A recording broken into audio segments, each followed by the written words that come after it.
ನಮಸ್ಕಾರ ವಿದ್ಯಾರ್ಥಿಗಳೇ, 10ನೇ ತರಗತಿಯ ಸಮಾಜ ವಿಜ್ಞಾನ ಪಾಠದಲ್ಲಿ ಇಂದು ನಾವು ಸ್ವತಂತ್ರ ಹೋರಾಟ ಬಗ್ಗೆ ತಿಳ್ಕೊಳ್ಬೇಕಾಗತ್ತ. ಹಾಗಾದರೆ ನಮ್ಮ ದೇಶಕ್ಕೆ ಎಂದು ಸ್ವತಂತ್ರ ಸಿಕ್ಕಿತ್ತು ವಿದ್ಯಾರ್ಥಿಗಳೇ? Excellent, very good. 1947 ಆಗಸ್ಟ್ 15ರಂದು ಸಿಕ್ಕಿತ್ತು. ಹಾಗಾದರೆ ಈ ಸ್ವತಂತ್ರ ಹೋರಾಟಕ್ಕಾಗಿ ಯಾರ್ಯಾರು ಹೋರಾಟ ಮಾಡಿದ್ರು ಯಾರಿಗಾದ್ರೂ ಗೊತ್ತಾ? ಯಾರು? ಗಾಂಧೀಜಿ, ಸುಭಾಷ್ ಚಂದ್ರ ಬೋಸ್, ನೆಹರು ಮತ್ತು ರಾಣಿ ಚೆನ್ನಮ್ಮ, ಓಬವ್ವ, ಝಾನ್ಸಿ ರಾಣಿ ಲಕ್ಷ್ಮೀಬಾಯಿ. ಸ್ವತಂತ್ರ ಹೋರಾಟ, ತ್ಯಾಗ ಬಲಿದಾನದ ಮೂಲಕ ಈ ದೇಶಕ್ಕೆ ಸ್ವತಂತ್ರವಾಯಿತು. ಹಾಗೂ ಸ್ವತಂತ್ರ ಸುಮ್ಮನೆ ಸಿಗಲಿಲ್ಲ ನಮಗ. ಅನೇಕ ಹೋರಾಟ ಬಲಿದಾನ ಪಡೆದಿರ್ತಕ್ಕಂಥದ್ದು ದೇಶವಾಗಿರುವುದರಿಂದ ಸ್ವತಂತ್ರ ನಂತರ ಯಾವೆಲ್ಲ ಸಮಸ್ಯೆಗಳನ್ನು ಅನುಭವಿಸಿದ ಬಗ್ಗೆ ಈ ಪಾಠದಲ್ಲಿ ನಾವು ಕೆಲವೊಂದು ಅಂಶಗಳ ಬಗ್ಗೆ ತಿಳಿದುಕೊಳ್ಳಬೇಕಾಗುತ್ತೆ ವಿದ್ಯಾರ್ಥಿಗಳೇ. ಮೊದಲನೇದಾಗಿ ಈ ಕೆಳಗಿನ ಅಂಶಗಳ ಬಗ್ಗೆ ನಾವು ತಿಳಿದುಕೊಳ್ಳೋಣ. ರಾಷ್ಟ್ರೀಯತೆ ಉದಯ. ಒಂದು ರಾಷ್ಟ್ರ, ಯಾವುದೇ ಒಂದು ರಾಷ್ಟ್ರ ತಗೋಬೋದು ನಾವು. ಉದಾಹರಣೆ ನಾವು ಭಾರತ ದೇಶ ಅಂತ ತೆಗೆದುಕೊಂಡಿರ್ತಕ್ಕಂಥದ್ದು. ಆ ಭಾರತ ದೇಶದಲ್ಲಿ ಯಾವಾಗ ಉದಯವಾಯಿತು ಎಂಬುದಕ್ಕೆ ಮೊದಲನೇ ಪಾಯಿಂಟು. ನಂತರ ಭಾರತೀಯ ರಾಷ್ಟ್ರೀಯ ಕಾಂಗ್ರೆಸ್, ಭಾರತ ದೇಶದಲ್ಲಿ ಕಾಂಗ್ರೆಸ್, ರಾಷ್ಟ್ರೀಯ ಕಾಂಗ್ರೆಸ್ ಅಂತ ಉದಯವಾಗಿರ್ತಕ್ಕಂಥದ್ದು ಒಂದು ಪಕ್ಷದ ವಾಗಿರ್ತಕ್ಕಂಥದ್ದು. ಇಡೀ ದೇಶಕ್ಕೆ ಒಂದು ರಾಷ್ಟ್ರೀಯ ಕಾಂಗ್ರೆಸ್ ಅಂತಂದು ಇದು ಮಾಡಿರ್ತಕ್ಕಂಥದ್ದು.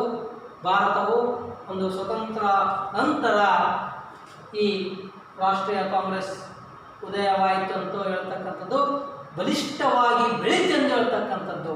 ಮುಂದಿನ ಅಂಶ, ಮಂದಗಾಮಿಗಳು ಮತ್ತು ತೀವ್ರಗಾಮಿಗಳು ಮತ್ತು ಕ್ರಾಂತಿಕಾರಿಗಳಂತಲೂ ಬರ್ತದೆ. ಮಂದಗಾಮಿಗಳಂದ್ರೆ ಯಾರು? ತೀವ್ರಗಾಮಿಗಳಂದ್ರೆ ಯಾರು?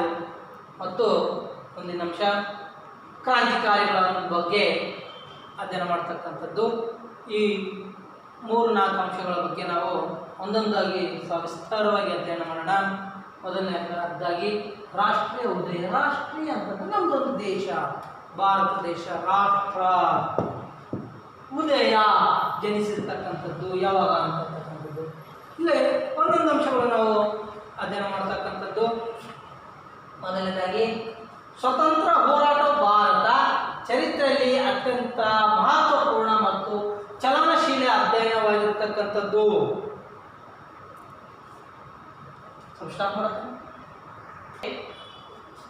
ಅಧ್ಯಯನದಲ್ಲಿ ನಾವು ರಾಷ್ಟ್ರೀಯತೆ ಎಂಬ ಪರಿಕಲ್ಪನೆಯು 19ನೇ ಶತಮಾನದ ಕೊನೆಯ ಭಾಗದಲ್ಲಿ ತೀವ್ರವಾಗಿ ಬೆಳೆಯತೊಡಗಿತು.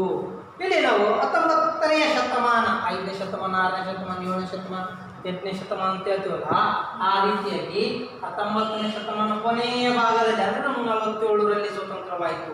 ಅರ್ಧ ವಾರ್ಷಿಕ ನಂತರ 1947, 50, 60 ಅಂತ ಹೇಳ್ತೀವಲ್ಲ, ಆ ಕೊನೆಯ ಭಾಗದಲ್ಲಿ ತೀವ್ರವಾಗಿ ಬೆಳೆಯತೊಡಗಿತು. ಏನು ಬೆಳೆಯತೊಡಗಿತು? ರಾಷ್ಟ್ರೀಯ ಉದಯವಾಯಿತು ಅಂತ ಹೇಳ್ತಕ್ಕಂಥದ್ದು. ವಿದೇಶಿಯರ ವಿರುದ್ಧ ಹೋರಾಡುವ ಪ್ರಯತ್ನಗಳನ್ನು ರಾಜರು ಪ್ರಭುತ್ವ ಮಾಡಿದನು ಈ ಮೊದಲು ಅನೇಕ ಬಾರಿ ಕಾಣುತ್ತೇವೆ.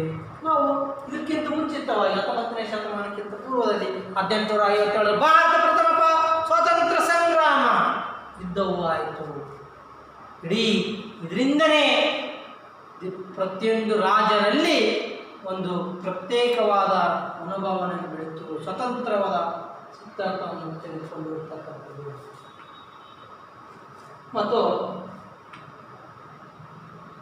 ಆದರೆ ಅದಕ್ಕಿಂತ ಕಾರಣ ಅವರು ರಾಜಕೀಯ ಸ್ವಾಯತ್ತ ಶಕ್ತಿಗಳನ್ನು ಮಾತ್ರ ವಿದೇಶಿಯ ಸಾಮ್ರಾಜ್ಯದ ಶಕ್ತಿಗಳನ್ನು ವಿರುದ್ಧ ಹೋರಾಟ ಮಾಡಿದವು. ಕಾರಣದಿಂದಾಗಿ ಅವರ ಪ್ರಯತ್ನಗಳನ್ನು ರಾಷ್ಟ್ರೀಯ ಉದಯದ ಆರಂಭಕ್ಕೆ ಕುತೂಹಲ ಉಂಟಾಯಿತು. ಕುತೂಹಲ ಅಂತ ಹೇಳ್ತಕ್ಕಂಥದ್ದು ಕುತೂಹಲಗಳು ಅಂತಂದರೆ ಅವರ ಕಾರಣ ಇರ್ತಕ್ಕಂಥ ಹೊಂದಿರತಕ್ಕಂಥದ್ದು, ಅವರು ಸಮಸ್ಯೆಗಳಿಂದ ಮುಕ್ತಿಯನ್ನು ಹೊಂದಿರತಕ್ಕಂಥದ್ದು ಅನೇಕ ಅಂಶಗಳನ್ನು ನಾವು ವಿದ್ಯಾರ್ಥಿಗಳು ವಿಶೇಷವಾಗಿ ವಿದೇಶಿಯ ಸಾಮ್ರಾಜ್ಯ ಶಕ್ತಿಗಳು ಪರಕೀಯರ ಆಳ್ವಿಕೆಯಿಂದ ಮುಕ್ತಿಯನ್ನು ಹೊಂದಿರತಕ್ಕಂಥದ್ದು. 19ನೇ ಶತಮಾನದ ಉತ್ತರಾರ್ಧದಲ್ಲಿ ಸಾರಿಗೆ ಮತ್ತು ಸಂಪರ್ಕ, ಇಂಗ್ಲಿಷರ ಶಿಕ್ಷಣ ವಿಸ್ತರಣೆ, ಪತ್ರಿಕೋದ್ಯಮ, ಸಂಸ್ಕೃತಿಗೆ ಸಂಘಟನೆಗಳನ್ನು ಹುಟ್ಟು ಮೊದಲಾದವುಗಳನ್ನು ಬೆಳವಣಿಗೆ ಕಾಣವಾಯಿತು. ರಾಷ್ಟ್ರದಲ್ಲಿ ಇದೊಂದು ಅಂಶ ಆಗ್ತಕ್ಕಂಥದ್ದು. ನೋಡು, ಸಾರಿಗೆ ಸಂಪರ್ಕ ಹೆಚ್ಚಾಯಿತು. ಒಂದು ದೇಶದಿಂದ ಮತ್ತೊಂದು ದೇಶಕ್ಕೆ ಹೋಗತಕ್ಕಂಥದ್ದು, ಒಂದು ರಾಜ್ಯದಿಂದ ಹಳ್ಳಿಯಿಂದ ನಗರಗಳಿಗೆ ಹೋಗ್ತಕ್ಕಂಥದ್ದು. ಸಂಪರ್ಕ ಅಂತಂದರೆ ನಾವು ಮಾಧ್ಯಮಗಳನ್ನು ತೆಗೆದುಕೊಳ್ಬೋದು, ಪತ್ರಿಕೆಗಳನ್ನು ತೆಗೆದುಕೊಳ್ಬೋದು. ಇಂಗ್ಲಿಷ್ ಶಿಕ್ಷಣದ ವಿಸ್ತರಣೆ, ಬ್ರಿಟಿಷರು ಇದೊಂದು ಚೆನ್ನಾಗಿ ಕಲಿಸಿರ್ತಕ್ಕಂಥದ್ದು. ಪತ್ರಿಕೋದ್ಯಮಗಳು, ನಮ್ಮ ದೇಶದಲ್ಲಿ ಮೊದಲ ಪತ್ರಿಕೆ ಮಂಗಳೂರು ಸಮಾಚಾರ ಅಂತ ಒಂದು ಪತ್ರಿಕೆ ಆಗಿರ್ತಕ್ಕಂಥದ್ದು. ಸಂಸ್ಕೃತಿ, ನಮ್ಮ ಆಚಾರ ವಿಚಾರ, ರೂಢಿ ಸಂಪ್ರದಾಯಗಳ ಬಗ್ಗೆ ಅವರು ತಿಳಿದುಕೊಂಡ್ರು. ಸಂಘಟನೆಗಳಾದವು, ವೆರಿ ಇಂಪಾರ್ಟೆಂಟ್. ಸಂಘಗಳನ್ನು ಕಟ್ಕೊಂಡಿರ್ತಕ್ಕಂಥದ್ದು, ಹುಟ್ಟು ಬೆಳವಣಿಗೆ ಮೊದಲಾದ ಅಂಶಗಳು ಕಾರಣವಾಯ್ತಿರ್ತಕ್ಕಂಥದ್ದು. ಮುಂದಿನ ಆದರೆ ನೋಡು, ಬರಗಾಲ ಮತ್ತು ಬ್ರಿಟಿಷರ ಆರ್ಥಿಕ ನೀತಿಯನ್ನು ಸೃಷ್ಟಿಸಿದ ಬಿಕ್ಕಟ್ಟುಗಳನ್ನು ಜನರು ಮುಳುಗಿದರು. ಅವರ ಸಮಸ್ಯೆಗಳಿಂದ ನಾವು ಏನಾಯಿತು, ಅನೇಕ ಸಮಸ್ಯೆಗಳನ್ನು ಬಗೆಹರಿಸ್ತಕ್ಕಂಥದ್ದಾಯಿತು. ಅವರು ಇಂಗ್ಲಿಷರು ಅಥವಾ ಆಂಗ್ಲರು ಅಥವಾ ಬ್ರಿಟಿಷರು ಅಂತಿರ್ತಕ್ಕಂಥದ್ದು. ಭಾರತೀಯರಲ್ಲಿದ್ದಾಗ ಬರಗಾಲ ಬಂದರೂ ಅವರಿಗೆ ಯಾವುದೇ ರೀತಿಯ ಆರ್ಥಿಕ ನೆರವನ್ನು ಕೊಟ್ಟಿರಲಿಲ್ಲ. ಆದರೂ ಅವರು ಕಂದಾಯವನ್ನು ಕಟ್ಟತಕ್ಕಂಥ ವ್ಯವಸ್ಥೆ ನಮ್ಮ ಭಾರತ ದೇಶದಲ್ಲಿತ್ತು. ಇದರಿಂದ ಎಲ್ಲ ರೊಚ್ಚಿಗೆದ್ದು ರಾಷ್ಟ್ರೀಯ ಉದಯಕ್ಕೆ ಕಾರಣವಾಯಿತು ಅಂತಕ್ಕಂಥದ್ದು.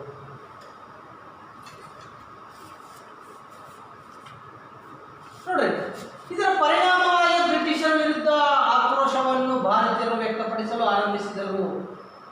ಈ ಕಾಲಘಟ್ಟದಲ್ಲದ ರೈತರು ಮತ್ತು ಬುಡಕಟ್ಟು ಹೋರಾಟಗಳು ಇದಕ್ಕೆ ಸಾಕ್ಷಿಯಾಯಿತು. ಬುಡಕಟ್ಟು ಸಾಕ್ಷಿ ಅಂತಂದರೆ ನಾವು ಇವತ್ತಿನ ಹಲಗಲಿ ಬೇಡರು ಅಂತ ಹೇಳ್ತಕ್ಕಂಥದ್ದು ಒಂದು ಬುಡಕಟ್ಟು ಜನಾಂಗಕ್ಕೆ ಸೇರಿರ್ತಕ್ಕಂಥದ್ದು. ಅದೇ ರೀತಿ ರೈತರು ದಂಗೆಗೆದ್ದರು, ರೊಚ್ಚಿಗೆದ್ದರು. ಯಾಕಪ್ಪ ಅಂತಂದರೆ ಅವರು ಕಂದಾಯವನ್ನು ನೀಡಲಾರದ ಸಂದರ್ಭದಲ್ಲಿ ಅವರಿಗೆ ಆರ್ಥಿಕತೆಯನ್ನು ತೊಂದರೆ ಆಗ್ತಕ್ಕಂಥದ್ದು, ದಸ್ತಾಕ್ ಅಂತ ಹೇಳ್ತಕ್ಕಂಥದ್ದು ಅದನ್ನು ವಿಧಿಸ್ತಿದ್ರು. ವಿವಿಧ ಬಗೆಯ ಸಂಘರ್ಷಗಳಿಗೆ ಒಳಗಾದ ಭಾರತೀಯರು 1857ರ ಸಂದರ್ಭದಲ್ಲಿ ಬ್ರಿಟಿಷರ ವಿರುದ್ಧ ನಿವಾರಣೆ ನೀತಿ ತಮ್ಮ ಪ್ರತಿರೋಧವನ್ನು ತೋರಿಸಿ ಪ್ರಥಮ ಭಾರತೀಯ ಸ್ವತಂತ್ರ ಸಂಗ್ರಾಮಕ್ಕೆ ಕಾರಣವಾಯಿತು ಅಂತ ವಿದ್ಯಾರ್ಥಿಗಳೇ ನಾನು ಆಲ್ರೆಡಿ ಹೇಳಿದ್ದೀನಿ. ಇಲ್ಲಿ ಮೊದಲನೇದು ಭಾರತ ದೇಶಕ್ಕೆ ಸ್ವತಂತ್ರ ಯಾವಾಗಿಂದ ಪ್ರಾರಂಭವಾಯಿತು ಅಪ್ಪ ಅಂತಂದರೆ 1857 ಭಾರತ ಪ್ರಥಮ ಸ್ವಾತಂತ್ರ್ಯ ಸಂಗ್ರಾಮ ಅಂತ ಹೇಳ್ತಕ್ಕಂಥದ್ದು. ಇಲ್ಲಿ ಮತ್ತೊಂದು ಅಂಶ, ಇದಕ್ಕೆ ಮೂಲವಾದ ಕಾರಣ ಎಲ್ಲರಲ್ಲಿ ಒಕ್ಕೂಟ ಮನೋಭಾವನೆಯನ್ನು ಬೆಳೆಸತಕ್ಕಂಥದ್ದು. ಅದರಲ್ಲಿ ಮೊದಲನೇ ಅಂಶ ರೈತ ಮತ್ತು ಬುಡಕಟ್ಟು ಹೋರಾಟ, ಬ್ರಿಟಿಷರ ವಿರುದ್ಧ ಹೋರಾಡ್ತಕ್ಕಂಥದ್ದು, ರೈತರು ಇರ್ತಕ್ಕಂಥದ್ದು ಮುಂದಿನ ಪಾಯಿಂಟ್. ನೋಡು, ಈ ರೀತಿಯಾಗಿ ನಮ್ಮ ಭಾರತ ದೇಶದ ರೈತರನ್ನು ಅವರು ಶೋಷಣೆ ಹಿಂಸೆಯನ್ನು ಮಾಡ್ತಕ್ಕಂಥ ಸಂದರ್ಭದಲ್ಲಿ ಸಂಘಗಳನ್ನು ಕಟ್ಟಿರ್ತಕ್ಕಂಥದ್ದು ಮುಂದಿನ ಅಂಶ. ಹಾಗೂ ಇದೇ ಅಂಶದಲ್ಲಿ ಇದರ ಪರಿಣಾಮವಾಗಿ 1858ರಲ್ಲಿ ಬ್ರಿಟನ್ನಿನ ಸರ್ಕಾರ ಘೋಷಣೆಯೊಂದಿಗೆ ಹೊರಡಿಸಿತು. ಬ್ರಿಟಿಷ್ ಈಸ್ಟ್ ಇಂಡಿಯಾ ಕಂಪನಿ ಆಡಳಿತಕ್ಕೆ ಕೊನೆಗೊಳಿಸಿ ನೇರವಾಗಿ ಬ್ರಿಟಿಷ್ ಸರ್ಕಾರದ ಆಡಳಿತವನ್ನು ಬ್ರಿಟನ್ನಿನ ರಾಣಿ ಹೆಸರಲ್ಲಿ ಜಾರಿಗೊಳಿಸಿದರು. ಎಲಿಜಬೆತ್ ರಾಣಿ ಅಂತ ಬ್ರಿಟನ್ನಿನ ರಾಣಿ ವಿಕ್ಟೋರಿಯಾ. ಈ ಹೆಣ್ಮಗಳು ಅವರು 1858ರಲ್ಲಿ ಸರ್ಕಾರ ಘರ್ಷಣೆಯಾಗಿರ್ತಕ್ಕಂಥದ್ದು ಉಚ್ಚಾಟನೆ ಮಾಡಿರ್ತಕ್ಕಂಥದ್ದು. ಅದರ ಬದಲಾಗಿ ನೇರವಾಗಿ ಜನರು ಬ್ರಿಟಿಷ್ ಸರ್ಕಾರದ ಆಡಳಿತವನ್ನು ಗೊಳಿಸಲೆಂದೇ ರಾಣಿಯ ಹೆಸರಿನಲ್ಲಿ ಒಂದು ಕಂಪನಿಯನ್ನು ಜಾರಿಗೆ ತಂದಿರತಕ್ಕಂಥದ್ದು. ಅದು ಭಾರತೀಯ ಶಾಸನ ರೂಪಿಸುವ ಪ್ರತಿಕೆ ತೊಡಗುವ ಕಾನೂನುಗಳನ್ನು 1861ರ ಕಾಯ್ದೆ ಮೂಲಕ ಆರಂಭವಾಯಿತು. Very important.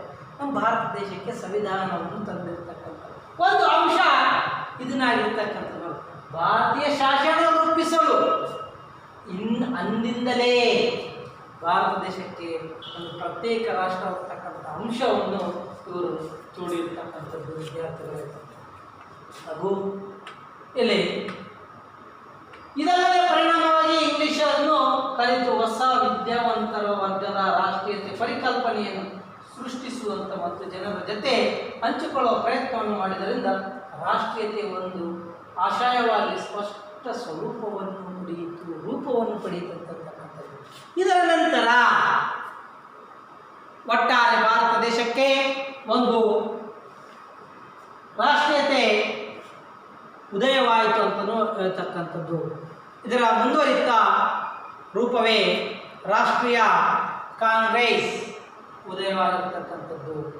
ಹಾಗೂ ಆಲ್ರೆಡಿ ಹೇಳಿರ್ತಕ್ಕಂಥದ್ದು 1857 ಪ್ರಥಮ ಸ್ವತಂತ್ರ ಸಂಗ್ರಾಮದ ಘಟನೆಯ ನಂತರ ರಾಜಕೀಯ ಪೂರ್ವಕಾಂಡಗಳನ್ನು ಬೆಳೆಸಿತು. ರಾಷ್ಟ್ರೀಯ ದೃಷ್ಟಿಯನ್ನು ಹೊಂದಿ ನೋಡು ಅನೇಕ ಹೊಸ ಸಂಘಟನೆಗಳನ್ನು ಮತ್ತು ವಿದ್ಯಾವಂತರ ಭಾರತೀಯರ ನಡುತ್ತಾ ಆರಂಭವಾಯಿತು. ಒಂದು ಕಾಂಗ್ರೆಸ್ ಉದಯದ ನಂತರ ಭಾರತ ದೇಶಕ್ಕೆ ಸ್ಪಷ್ಟವಾದ ಚಿತ್ರಣ ಸಿಕ್ಕಿತು. ಭಾರತ ದೇಶ ಒಂದು ಸ್ವತಂತ್ರ ದೇಶವಾಗಬೇಕೆಂಬುದು ಒಂದೇ ಅಂಶ. ಇನ್ನೊಂದು ಅಂಶ, ವಿದ್ಯಾವಂತರ ಸಂಘಟನೆಗಳನ್ನು ಪ್ರಾರಂಭವಾದವು ಮತ್ತು ಹೋರಾಟಗಾರರು ಇದಕ್ಕೆ ಪ್ರೇರಣೆ ನೀಡಿರ್ತಕ್ಕಂಥದ್ದು. ಹಲವಾರು ಸಂಸ್ಥಾನಗಳು ಇಲ್ಲಿ ಹುಟ್ಟಿಕೊಂಡು ಬರ್ತಕ್ಕಂಥದ್ದು ಮುಂದಿನ ಅಂಶ. ನೋಡು, ರಾಷ್ಟ್ರೀಯ ಕಾಂಗ್ರೆಸ್ ಒಂದು ಅಂಶ. ಹಿಂದೂ ವೇಳೆ ಈಸ್ಟ್ ಇಂಡಿಯಾ ಅಸೋಸಿಯೇಷನ್ ಪುನರ್ ಸಾರ್ವಜನಿಕ ಸಭೆ ಮತ್ತು ದ ಇಂಡಿಯನ್ ಅಸೋಸಿಯೇಷನ್ ಮೊದಲಾದವು ಪ್ರಮುಖವಾದ ಅಂಶವನ್ನು ಹೊಂದಿತ್ತು. ದ ಹಿಂದೂ ಮೇಳ ಇದು ರಾಷ್ಟ್ರೀಯ ಕಾಂಗ್ರೆಸ್ ಅನ್ನು ಸ್ಥಾಪನೆ ಮಾಡಿರ್ತಕ್ಕಂಥದ್ದು. ದ ಇಂಡಿಯನ್ ಅಸೋಸಿಯೇಷನ್ ಮೊದಲಾದ ಪ್ರಮುಖ ಅಂಶಗಳು. ಇದು ಭಾರತಕ್ಕೆ ಒಂದು ಸ್ವತಂತ್ರತೆ ಪಡಿಬೇಕೆಂಬುದು ಒಂದು ಮೊದಲ ಅಂಶವನ್ನಾಗಿರ್ತಕ್ಕಂಥದ್ದು. ಲಾರ್ಡ್ ಲಿಟ್ಟನ್ ಒಬ್ಬ ಇಂಗ್ಲಿಷ್ ರಾಯಭಾರಿಯಾಗಿರ್ತಕ್ಕಂಥ ನೋಡ್ರಿ, ಪತ್ರಿಕೆಗಳು ಬ್ರಿಟಿಷ್ ಸರ್ಕಾರದ ಧೋರಣೆಗಳನ್ನು ವಿರೋಧಿಸತೊಡಗಿದವು. ಪತ್ರಿಕೆ ಸ್ವಾತಂತ್ರ್ಯವನ್ನು ಮುಟ್ಟುಗೊಳಿಸಲು ಒನ್ ಬಫಲ್ ಪ್ರೆಸ್ ಕಾಯ್ದೆಯನ್ನು ಬ್ರಿಟಿಷ್ ಸರ್ಕಾರ ಲಾರ್ಡ್ ಲಿಟ್ಟನ್ ಅವರ ಕಾಲದಲ್ಲಿ ಜಾರಿಗೊಳಿಸತಕ್ಕಂಥದ್ದು. ಇವ ಭಾರತ ದೇಶದಲ್ಲಿ ಶಿಕ್ಷಣಕ್ಕೆ ಹೆಚ್ಚು ಮಹತ್ವವನ್ನು ನೀಡಿರ್ತಕ್ಕಂಥದ್ದು ಏಕೈಕ ವ್ಯಕ್ತಿ ಲಾರ್ಡ್ ಲಿಪ್ಪನ್ ಅಂತ ಹೇಳ್ತಕ್ಕಂಥದ್ದು. ಇಲ್ಲಿ ಸಮಾಜದ ಸುಧಾರಣೆಗಳನ್ನು ಕಾರ್ಯಕ್ರಮಗಳನ್ನು ಲಾರ್ಡ್ ಲಿಪ್ಪನ್ ಮಾಡಿರ್ತಕ್ಕಂಥದ್ದು. ನಮ್ಮ ಭಾರತೀಯರಲ್ಲಿ ಅನೇಕ ಶಿಕ್ಷಣ ಸಂಸ್ಥಾನಗಳನ್ನು ಸ್ಥಾಪಿಸ್ತಕ್ಕಂಥ ವ್ಯಕ್ತಿ, ಪ್ರೇರಣೆ ನೀಡಿರ್ತಕ್ಕಂಥ ವ್ಯಕ್ತಿ, ಹಲವಾರು ವಿದ್ಯಾವಂತರಾಗ್ತಕ್ಕಂಥ ಕಾರಣವಾಗಿರ್ತಕ್ಕಂಥ ವ್ಯಕ್ತಿ ಲಾರ್ಡ್ ಲಿಪ್ಪನ್ ಅಂತಕ್ಕಂಥದ್ದು. ಮುಂದಿನ ಅಂಶ, ರಾಷ್ಟ್ರೀಯ ಕಾಂಗ್ರೆಸ್ ಉದಯದಲ್ಲಿ ಈ ಹಿನ್ನೆಲೆಯಲ್ಲಿ ಕಾಂಗ್ರೆಸ್ಸಿನ ರಾಷ್ಟ್ರೀಯ ಸಂಘಟನೆಗಳು ಹುಟ್ಟು ಅನಿವಾರ್ಯವಾಯಿತು. ನಮಗೆ ಕಡ್ಡಾಯವಾಗಿ ಮಾಡಲೇಬೇಕಾದ ಪರಿಸ್ಥಿತಿ ನಮ್ಮಲ್ಲಿ ಬಂತು. ಭಾರತೀಯ ರಾಜಕೀಯ ದಿಕ್ಕನ್ನು ಬದಲಾಯಿಸಿದ ರಾಷ್ಟ್ರೀಯ ಕಾಂಗ್ರೆಸ್ ಅನ್ನು ಡಿಸೆಂಬರ್ 1805ರಲ್ಲಿ ಮುಂಬೈ ನಗರದ ನಡೆದ ರಾಷ್ಟ್ರೀಯ ಸಮ್ಮೇಳನ ಹುಟ್ಟುಕೊಂಡಿರ್ತಕ್ಕಂಥದ್ದು. ವಿದ್ಯಾರ್ಥಿಗಳ ಅಂಡರ್ಲೈನ್, 1858ರಲ್ಲಿ ಮುಂಬೈ ನಗರದಲ್ಲಿ ನಡೆದ ರಾಷ್ಟ್ರೀಯ ಸಮ್ಮೇಳನ ಅಂತ ಹೇಳ್ತಕ್ಕಂಥದ್ದು. ಇದು WC ಬ್ಯಾನರ್ಜಿ ಅಂತ ಒಬ್ಬ ವ್ಯಕ್ತಿ ರಾಷ್ಟ್ರೀಯ ಕಾಂಗ್ರೆಸ್ ಇರ್ತಕ್ಕಂಥ ಪ್ರೇರಣೆ ನೀಡಿರ್ತಕ್ಕಂಥದ್ದು. ಆದರೆ ಮೊದಲ ಅಧ್ಯಕ್ಷ WC ಬ್ಯಾನರ್ಜಿ ಅವರು ಹಿನ್ನೆಲೆಯಲ್ಲಿ ಅವಿರತ್ನ ಪ್ರಯತ್ನವನ್ನು ನಡೆಸಿದರು ಅಂತ ಹೇಳ್ತಕ್ಕಂಥದ್ದು. ಒಂದು ಸಂಪೂರ್ಣವಾಗಿ ಈ WC ಬ್ಯಾನರ್ಜಿ ಅಂತ ವ್ಯಕ್ತಿ ರಾಷ್ಟ್ರೀಯ ಉದಯಕ್ಕೆ ಪ್ರಾಮುಖ್ಯತೆಯನ್ನು ನೀಡಿರ್ತಕ್ಕಂಥ ಮಹಾನ್ ಸಾಮ್ರಾಟಗಾರನಾಗಿರ್ತಕ್ಕಂಥ ವ್ಯಕ್ತಿ. ಮುಂದಿನ ಅಂಶ, ಇಲ್ಲಿ ಅದರ ಜೊತೆಗೆ ಸಮ್ಮೇಳನದಲ್ಲಿ ಯಾರ್ಯಾರು ಭಾಗಿಯಾಗಿರ್ತಕ್ಕಂಥದ್ದು ಅಂತ ಇದು ಮೊದಲ ಚಿತ್ರ. 1855ರಲ್ಲಿ ಮುಂಬೈ ನಗರದಲ್ಲಿ ನಡೆದ ಕಾಂಗ್ರೆಸ್ ಪ್ರಥಮ ರಾಷ್ಟ್ರೀಯ ಸಮ್ಮೇಳನ ಅಂತ ಕರ್ನಾಟಕ ಅಖಿಲ ಕರ್ನಾಟಕ ಸಾಹಿತ್ಯ ಸಮ್ಮೇಳನ ಯಾವ ರೀತಿಯಲ್ಲಿ ಇರುತ್ತೋ ಆ ರೀತಿಯಲ್ಲಿ ರಾಷ್ಟ್ರೀಯ ಉದಯ ಬ್ಯಾನರ್ಜಿಯವರು ನೇತೃತ್ವದಲ್ಲಿ ಸುಮಾರು ಜನ ಸೇರಿಕೊಂಡು ಈ ಸಮ್ಮೇಳನವನ್ನು ಮಾಡಿದರು. ಯಾತಕ್ಕಾಗಿ? ದೇಶ ಸ್ವತಂತ್ರಕ್ಕಾಗಿ ಹೋರಾಡಿರ್ತಕ್ಕಂಥ ವ್ಯಕ್ತಿಗಳು. ಹಾಗೂ ಇಲ್ಲಿ ನಿವೃತ್ತಿ ಬ್ರಿಟಿಷ್ ನಾಗರಿಕ ಸರ್ವಾಧಿಕಾರಿ A.M. ಹೋಮ್ ಅವರು ಬೊಂಬೈ, ಮದ್ರಾಸ್ ಮತ್ತು ಕಲ್ಕತ್ತಾ ಕೇಂದ್ರಗಳಲ್ಲಿ ರಾಜಕೀಯ ನಾಯಕರನ್ನು ಭೇಟಿ ಮಾಡಿ ಅವರ ಜೊತೆ ಸಾರ್ವಜನಿಕ ಹಿತಾಸಕ್ತಿ ಉಳ್ಳ ವಿಷಯಗಳನ್ನು ಚರ್ಚಿಸಿದ್ದಾರೆ. ಒಬ್ಬ ನಿವೃತ್ತಿಯಾಗಿರ್ತಕ್ಕಂಥ ವ್ಯಕ್ತಿ ಈ ವ್ಯಕ್ತಿ ಏನು ಮಾಡಿರ್ತಕ್ಕಂಥದ್ದು, ನಮ್ಮ ಭಾರತೀಯರಲ್ಲಿರ್ತಕ್ಕಂಥ ನಾಯಕರನ್ನು ಒಟ್ಟುಗೂಡಿಸಿ ಅವರ ರಾಜಕೀಯ ಇಚ್ಛಾಶಕ್ತಿಗಳನ್ನು ಪ್ರೇರಣೆ ಮಾಡಿರ್ತಕ್ಕಂಥ ವ್ಯಕ್ತಿ ಅಂತಲೂ ಹೇಳಬಹುದು. ಹಾಗೂ ಇದರ ಫಲವೇ ಕಾಂಗ್ರೆಸ್ ಸ್ಥಾಪನೆಯಾಯಿತು ಅಂತಕ್ಕಂಥದ್ದು ಸಂಪೂರ್ಣವಾಗಿ ಅಂತ ಹೇಳಬಹುದು. ಮುಂದಿನ ಅಂಶ ಇಲ್ಲಿ ಇದರ ಉದ್ದೇಶವೇನಪ್ಪ, ವಿಶೇಷವಾಗಿ ಏನಿರ್ಬೋದು ಉದ್ದೇಶಗಳು? ಮೊದಲ ಉದ್ದೇಶ, ಆರಂಭಿಕ ಸಭೆಯಲ್ಲಿ ಕಾಂಗ್ರೆಸ್ ತನ್ನ ಪ್ರಥಮ ಉದ್ದೇಶ ರಾಷ್ಟ್ರ ಏಕತೆಯನ್ನು ಸಾಧಿಸುವುದು ಎಂದಿತ್ತು.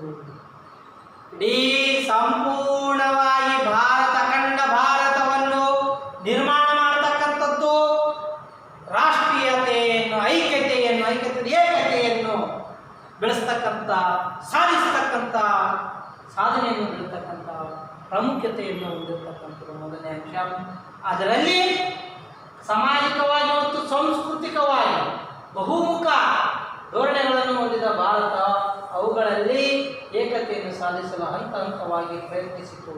ಅಂದರೆ ನಮ್ಮಲ್ಲಿ ಒಡಕು ಭಾವನೆ ಇತ್ತು, ಅವನ ಕಂಡ್ರೆ ಆಗ್ತಿಲ್ಲ, ಈ ರಸ ಕಂಡ್ರೆ ಆ ರಸ ಆಗ್ತಿಲ್ಲ, ಅವರನ್ನೆಲ್ಲ ಒಗ್ಗೂಡಿಸ್ತಕ್ಕಂಥ ಮನೋಭಾವನೆಯನ್ನು ಬೆಳೆತಕ್ಕಂಥದ್ದು, ಐಕ್ಯತೆಯನ್ನು ಸಾಧಿಸಲು ಹಂತ ಹಂತವಾಗಿ ಪ್ರಯತ್ನಿಸಿದರು.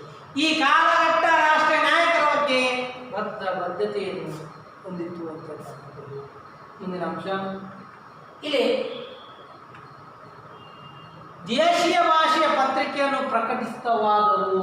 Very important. ಮಂಗಳೂರು ಸಮಾಚಾರ ಅಂತ ಹೇಳ್ತಕ್ಕಂಥದ್ದು, ದ ಬೆಂಗಲ್ ಅಂತ ಹೇಳ್ತಕ್ಕಂಥದ್ದು, ಕೇಸರಿ ಅಂತ ಹೇಳ್ತಕ್ಕಂಥದ್ದು, ಹಲವಾರು ಪತ್ರಿಕೆಗಳು ಪ್ರಾರಂಭವಾದವು. ಈ ಮೂಲಕ ರಾಷ್ಟ್ರೀಯ ಸಮಸ್ಯೆಗಳ ಚರ್ಚೆ ಆರಂಭವಾಯಿತು. ರಾಜ್ಯದಲ್ಲಿ, ದೇಶದಲ್ಲಿ ರಾಜಕೀಯದ ಬಗ್ಗೆ ಸಮಸ್ಯೆಗಳು ಪ್ರಕಟಿತವಾದವು ಅಂತ ಹೇಳ್ತಕ್ಕಂಥದ್ದು. ಹಾಗೂ ಇದರಿಂದ ರಾಜಕೀಯ ಸಮಸ್ಯೆಗಳು ಮತ್ತು ವಿಚಾರಗಳ ಜನರ ಮನ ಮುಟ್ಟುವಂತೆ ಆದವು. ಪ್ರತಿಯೊಬ್ಬ ಜನರಲ್ಲಿ, ಭಾರತದ ಪ್ರಜೆಯು ಇದರ ಸಮಸ್ಯೆಗಳಿಗೆ ಕಾಣತಕ್ಕಂಥ ಅಂಶವನ್ನು ಪ್ರಾರಂಭಿಸಿರ್ತಕ್ಕಂಥದ್ದು.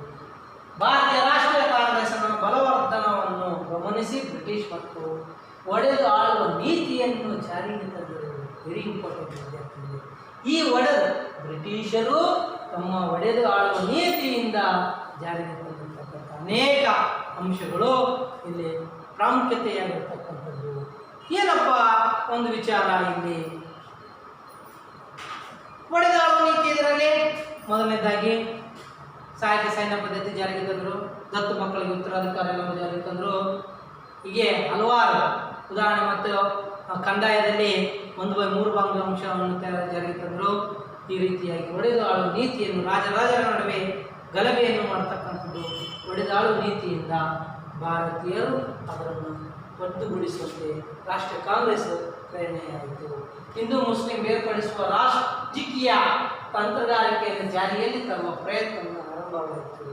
ಇಲ್ಲಿ ಭಾರತ ಮತ್ತು ಪಾಕಿಸ್ತಾನ ಎಂಬ ಭಾಗಕ್ಕೆ ಇಬ್ಬಾಗುವ ಕಾರಣವೇ ಬ್ರಿಟಿಷರು ಒಡೆದು ಆಳುವ ನೀತಿಯಿಂದ ಇವತ್ತಿಗೆ ನಾವು ಭಾರತ ಮತ್ತು ಪಾಕಿಸ್ತಾನ ವಿಭಜನೆಯಾಗಿರ್ತಕ್ಕಂಥದ್ದು ಮುಂದಿನ ಅಂಶ.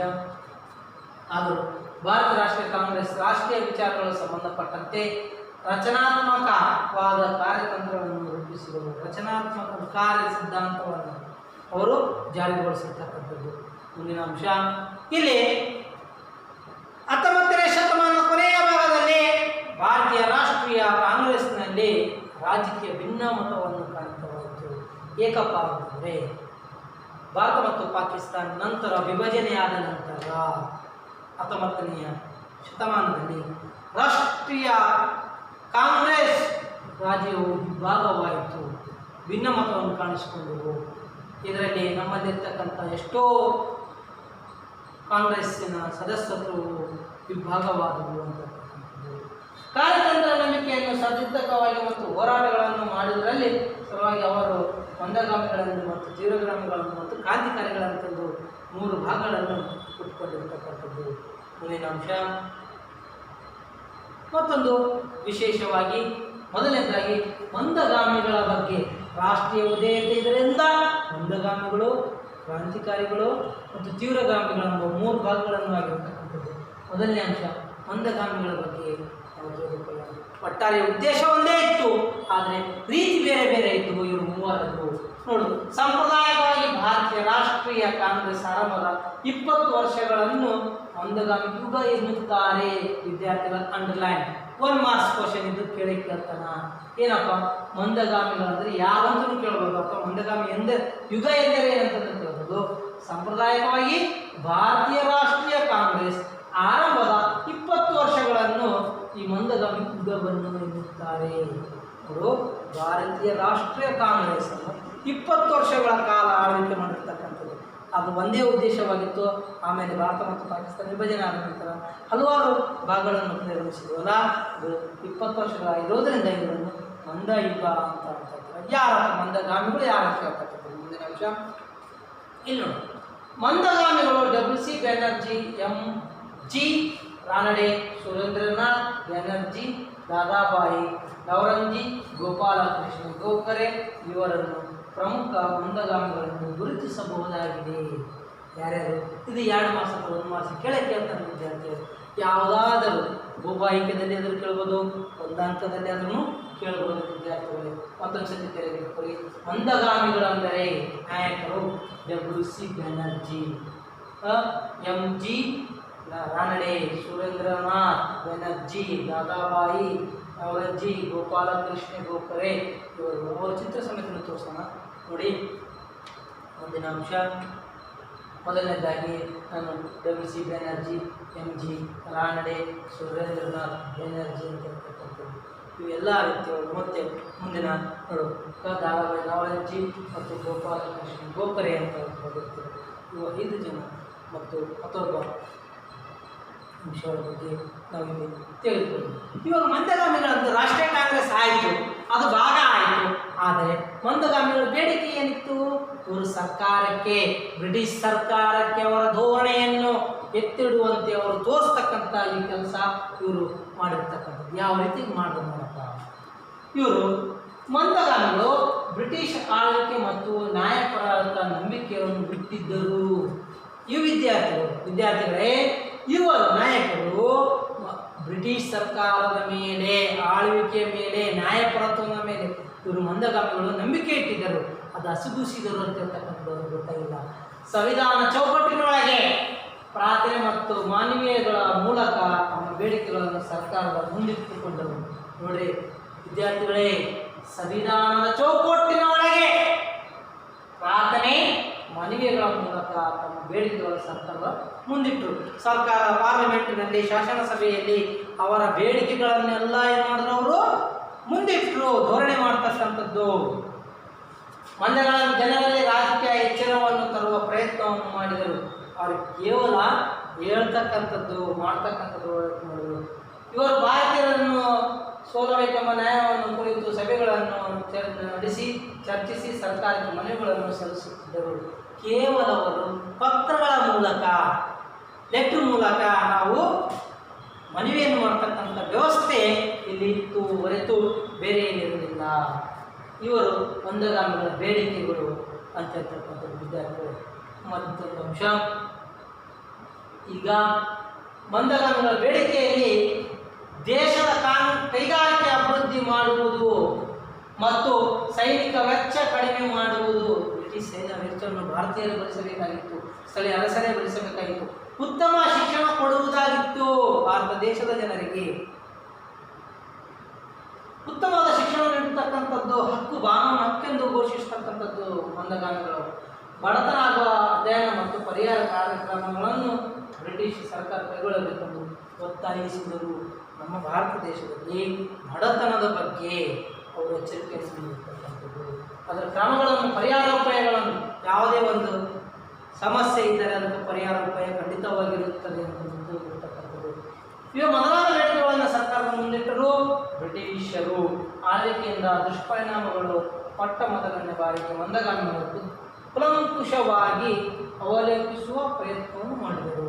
ಆದರೆ ಇವರು ಏನು ಮಾಡಬೇಕು ಅಂದರೆ ಕೇವಲ ಬೇಡಿಕೆಗಳನ್ನು ಬ್ರಿಟಿಷರ್ ಸರ್ಕಾರಕ್ಕೆ ಅವರು ಇಟ್ಟಿರ್ತಕ್ಕಂಥದ್ದು.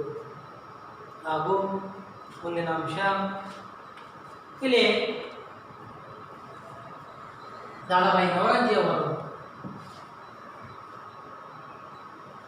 ಸಂಪತ್ತಿನ ಸೋರಿಕೆಯ ಸಿದ್ಧಾಂತವನ್ನು ಪ್ರತಿಪಾದಿಸಿದರು. 1 ಮಾರ್ಕ್ಸ್ನ ಅಂಶ ವಿದ್ಯಾರ್ಥಿಗಳು. ದಾದಾಬಾಯಿ ನವರೋಜಿ ಅವರ ಸಂಪತ್ತಿನ ಸೋರಿಕೆಯ ಸಿದ್ಧಾಂತ ಬರೆದಿರ್ತಕ್ಕಂಥದ್ದು. ಇದು ಭಾರತದ ಸಂಪತ್ತು ಯಾವ ರೀತಿ ಇಂಗ್ಲೆಂಡಿಗೆ ಸೋರಿಕೆ ಆಗುವುದು ಎಂಬುದನ್ನು ಅಂಕಿಅಂಶಗಳು ಅವರು ವಿವರಿಸಿದರು. ದಾದಾಬಾಯಿ ನವರೋಜಿ ನಮ್ಮ ಭಾರತದಲ್ಲಿರ್ತಕ್ಕಂಥ ಸಂಪತ್ತು ಬ್ರಿಟಿಷ್ ಸರ್ಕಾರಕ್ಕೆ ಯಾವ ರೀತಿ ಕೊಂಡುಕೊಂಡು ಹೋಗ್ತಕ್ಕಂಥದ್ದು, ಕೊಚ್ಚಿಕೊಂಡು ಹೋಗ್ತಕ್ಕಂಥದ್ದು ಎಂಬುದನ್ನು ವಿವರಿಸಿರ್ತಕ್ಕಂಥದ್ದು ಒಂದು ದಾದಾಬಾಯಿ ನವರೋಜಿ ಅವರು. ಇವರನ್ನು ಸಂಪತ್ತಿನ ಸೋರಿಕೆ ಸಿದ್ಧಾಂತ ಎಂದು ಕರೆಯುತ್ತಾರೆ. ದಾದಾಬಾಯಿ ನವರೋಜಿ ಅವರನ್ನು ಮುಂದಿನ ಅಂಶ. ಹಾಗೂ ಇಲ್ಲಿ ಸಂಪತ್ತಿನ ಸೋರಿಕೆ ಸಿದ್ಧಾಂತ ಅನ್ನುವುದು ಹೆಚ್ಚಿನ ರಫ್ತು ಕಡಿಮೆ ಮಾಡುವುದರಿಂದ ಪ್ರತಿಕೂಲ ಸಂಪಾದನೆ ಉಂಟಾಗಿ ದೇಶದ ಸಂಪತ್ತು ಇಂಗ್ಲೆಂಡಿಗೆ ಹರಿಯಲು ಕಾರಣವಾಯಿತು ಎಂದು ಅವರು ಪ್ರತಿಪಾದಿಸತಕ್ಕಂಥದ್ದು. ಯಾಕೆ ಕಚ್ಚಾ ವಸ್ತುಗಳು ಭಾರತದಲ್ಲಿರ್ತಕ್ಕಂಥ ಕಚ್ಚಾ ವಸ್ತುಗಳನ್ನೆಲ್ಲ ತೆಗೆದುಕೊಂಡು ಹೋಗಿ ಸಿದ್ಧವಸ್ತಾಗಿ ತೆಗೆದುಕೊಂಡು ಬಂದು ನಮ್ಮ ಭಾರತ ದೇಶಕ್ಕೆ ಅವರು ಮಾಡ್ತಿದ್ರು. ನಮ್ಮ ವಸ್ತುಗಳ ಕಡಿಮೆ ಬೆಲೆಯಲ್ಲಿ ತೆಗೆದುಕೊಂಡು ಅವರ ಮಾಡಿರ್ತಕ್ಕಂಥ ವಸ್ತುಗಳು ತಂದು ಹೆಚ್ಚಿನ ಬೆಲೆಯಲ್ಲಿ ಮಾರ್ತಕ್ಕಂಥದ್ದು ವ್ಯವಸ್ಥೆ ಇದ್ದಿದ್ದಾಗಿತ್ತು ಅಂತಕ್ಕಂಥದ್ದು. ಬ್ರಿಟಿಷ್ ಅಧಿಕಾರಿಗಳೇ ನೀಡುವುದ ವೇತನ, ನಿವೃತ್ತಿ ವೇತನ ಮತ್ತು ಆಡಳಿತಾತ್ಮಕ ವೆಚ್ಚಗಳ ಭಾರತವೇ ಭರಿಸಬೇಕಾಗಿತ್ತು. ಇದೊಂದು ದುರಂತವಾಗಿತ್ತು. ಇದಕ್ಕೆ ಸಿಪಾಯಿ ದಂಗೆ 1900 ಬ್ರಿಟಿಷರಿರ್ತಕ್ಕಂಥದ್ದು ಸಿಪಾಯಿ ದಂಗೆ. ಅದರ ಭಾರತ ಪ್ರಥಮ ಸ್ವಾತಂತ್ರ್ಯ ಸಂಗ್ರಾಮ 1857ರಲ್ಲಿ ಇದಾಗಿರ್ತಕ್ಕಂಥದ್ದು. ಇನ್ನು ಲಾರ್ಡ್ ವೆಲ್ಲೆಸ್ ಸಿಪಾಯಿ ಎಲ್ಲ ತಂದಿರ್ತಕ್ಕಂಥದ್ದು ದತ್ತು ಮಕ್ಕಳಿಗೆ ಅಕ್ಕಿಲ್ಲ ಎಂಬುದು ಲಾರ್ಡ್ ಡಾಲೋಸಿ ಮತ್ತು ಸಿಪಾಯಿ ದಂಗೆ ಅಂತಕ್ಕಂಥದ್ದು. ಬ್ರಿಟಿಷ್ ಸೈನ್ಯವು ಭಾರತದ ಅರಸರ ಇದ್ದು ಅವರ ವೇತನವನ್ನು ಭರಿಸ್ತಕ್ಕಂಥದ್ದು ಆಗಿತ್ತು ಅಂತಕ್ಕಂಥದ್ದು. ಈ ಹಿನ್ನೆಲೆಯ ಅಪಾರವಾದ ಸಂಪತ್ತು ಬ್ರಿಟಿಷರಿಗೆ ಪರೋಪಕಾರವಾಗಿ ಹರಿದು ಹೋಗುತ್ತಿದೆ ಎಂಬುದನ್ನು ಅವರು ವಿವರವಾಗಿ ವಿಶ್ಲೇಷಿಸಿ ಜನರು ಮುಂದಿಟ್ಟರು ಅಂತಕ್ಕಂಥದ್ದು ಅವರು ಅಂಶ. ಮುಂದಿನ ಅಂಶ ಮತ್ತೊಂದು, ದಾದಾಬಾಯಿ ನವರೋಜಿ ಅವರು ಸಿ ದಾತ್ ಅವರು ತಮ್ಮ ಕೃತಿಗಳ ಮೂಲಕ ಭಾರತ ಸಂಪತ್ತನ್ನು ಬ್ರಿಟಿಷರು ಹರಿದು ಮಾಡಿದ ರೀತಿಯನ್ನು ಇಲ್ಲಿ ವಿವರಿಸಿರ್ತಕ್ಕಂಥದ್ದು. 1868ರಲ್ಲಿ ಮಾಡಿರ್ತಕ್ಕಂಥ ಮತ್ತೊಂದು ಕೆಲಸ, ಒಂದು ಪುಸ್ತಕವೇ ಬರೆದಿರ್ತಕ್ಕಂಥದ್ದು. ಮಂದಗಾಮಿ ಕಾಲವನ್ನು ಉದಾರವಾದ ರಾಷ್ಟ್ರೀಯವಾದ ಕಾಲವೆಂದು ಹೇಳಲಾಗಿದೆ. ಅಂಡರ್ಲೈನ್ ವಿದ್ಯಾರ್ಥಿಗಳು.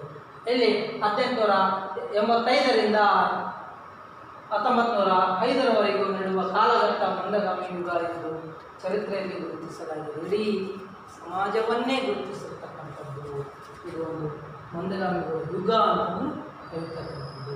ಮುಂದಿನ ಅಂಶ. ಈಗ ಮಂದಗಾಮಿಗಳ ಬಗ್ಗೆ ತಿಳಿದುಕೊಂಡಿವಿ.